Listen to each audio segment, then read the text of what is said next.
Hey guys, this is Avi Arya, father of 2 girls, 6 dogs, husband to a superwoman, a streetcar racer turned hotelier, now social media marketer and founder of Internet Moguls.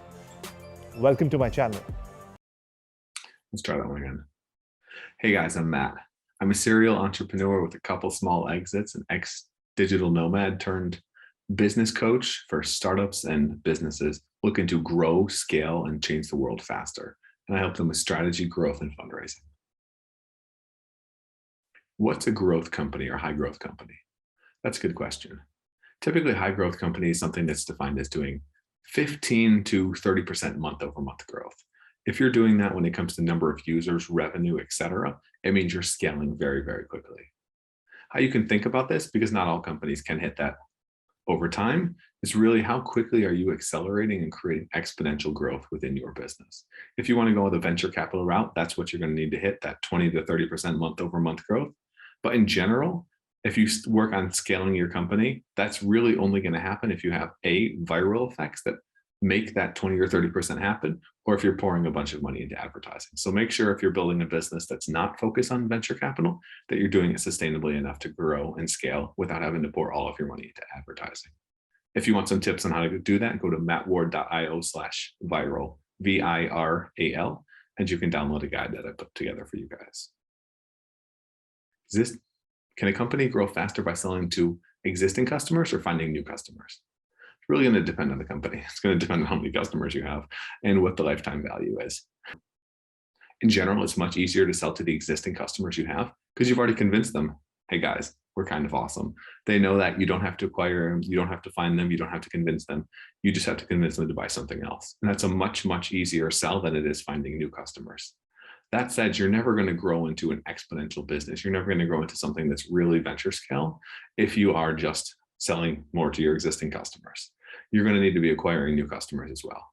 The way I like to do this is to design virality and word of mouth into the product itself so that it promotes itself, brings in more people, and also builds in those organic upsells right into the product.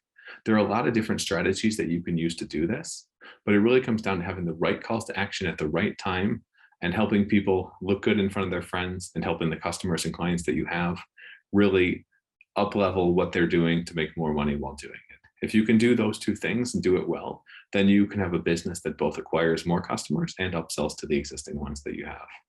If you guys want a free guide on how to do that and some ways that you can kind of make your products do that, again, mattward.io/viral, VIRAL, to build more viral products and make your business kind of grow itself.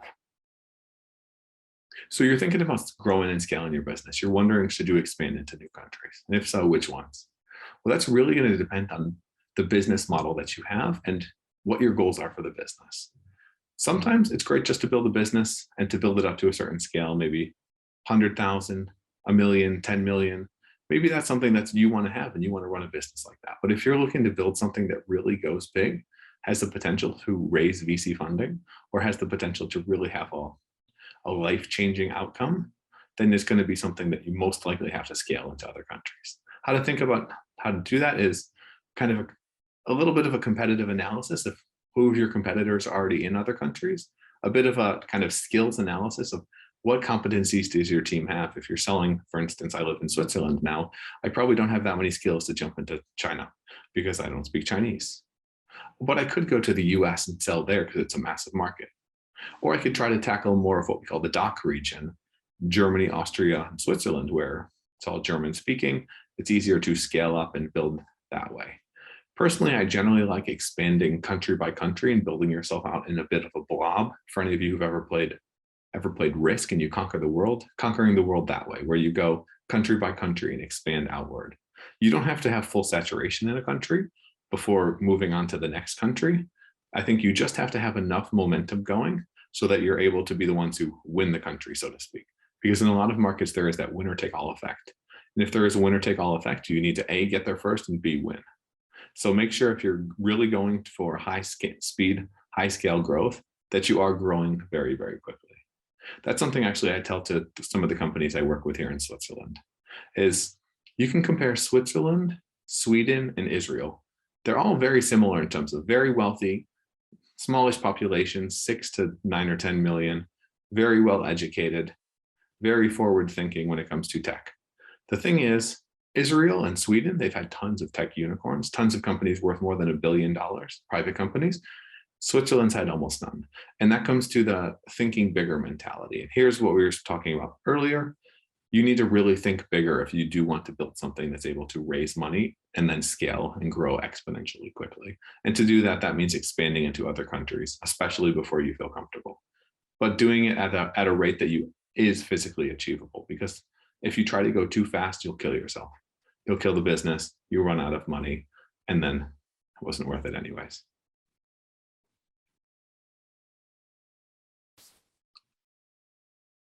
So that's a good question. Innovation. How do you design more innovation into your organization? Well, one thing that works really well or can work really well is looking at what your employees think of. Your employees, customer service, the people that are working with the customers on a day-to-day basis, they see the challenges customers are having. How can you get them to come up with better ideas for new products, for new marketing strategies, for all of these things? Amazon had a great system that I like, and I think they still do it today. And it was an award of an ugly boot, I want to say. And it's the award that's given for coming up with basically coming up with something that fails, but it's coming up with something that you try. And it's that honoring of the trying and failing culture that's really important if you want to encourage your employees to try new things, because most efforts don't succeed. The majority of efforts, in fact, aren't going to succeed. New products, new businesses, etc. But if you're not taking those risks and going for innovation and trying to create something new, you're not going to build a business that's ever really dynamic or grows into the future. So it's really important to try to encourage that with your employees by having that no risk culture of try things and fail. If there's too much pressure to be successful every time, you're never going to try new things, because that's avoiding risk. And when you do that, you're ultimately going to die the dinosaur death of the company that gets killed by the upstart. The other way that you can try to come up with innovation is through your customers. Your customers know, some of them know what their problems are, but they can oftentimes come up with good ideas. Not always. It's like Henry Ford, if he'd asked people, they would have said they wanted a faster horse and carriage, not a car. Same thing with Jobs and the iPhone. But a lot of times customers can give you really good ideas. So if you build up a relationship with your customers, be that through email marketing, be that through social media, et cetera, that can be a great place to run polls on new products that you're thinking of launching or new features that you're thinking of adding to your software product. That way you get a little bit more feedback before you put in all of the effort of creating the new product or service. And you've got the customers kind of feeling like they own a little bit of the creation process. That can be super helpful for you in terms of getting them bought on board and becoming larger customers or buying stuff from you again. How do you attract employees that have that growth and innovation mindset, the creative people? Well, getting creators and getting winners on your team is the most important thing when it comes to building a successful business. There's a quote that's something to the effect of, if you're the smartest person in the room, you're probably in the wrong room. And that's something I've definitely struggled with in the past. Most of my experience has been running smaller businesses as a kind of solopreneur with a remote team. And it's kind of like playing Michael Jordan with the high school squad. You're only able to build something so large and so successful if you're not relying on others to handle the things that you can't do, and to really scale and create those effects that you can have at scale and exponential growth, etc. To do that, you need to hire smart people. And to hire smart people, you need to get people that are motivated. They've got a lot of education. You give them additional training, and then they have to have that extra motivation to go the extra mile and not start another business themselves. Because if you are getting the best people, they do have all the best opportunities, be that Facebook, Google, or doing something on their own. So to keep people like that motivated, it's really important that you have, like I said, a no risk culture and a culture of ownership, where people can take ownership of what they're doing. They can come up with new initiatives, try new things without having the boss constantly looking over the shoulder like that. No one likes the backseat driver. Everyone wants to feel a bit of independence in what they're doing. They want to feel ownership in what they're doing. So how do you give your employees the ability to feel ownership over what they're doing and where the business is headed? Maybe that's giving them some equity in the business. Maybe it's doing a bit of a revenue share. If you're interested in trying to divide up equity in your business and maybe use that as an incentive for your employees, I've got an article for that. I call it a startup pirate game theory because you're kind of trying to keep everyone on board on the ship and avoid a mutiny. But if you go to mattward.io, you can find that right on there on my blog, mattward.io/blog. And I've got some more details on how you can divide up the equity and how to think about that with early employees in terms of motivation and keeping people long-term. Because if you don't keep people long-term, your business is screwed anyways. I want to thank you for having me on the podcast. This has been a lot of fun. I'm glad that I got the chance to talk to you. For you guys, if you're interested, I've got a ton of free guides on my website.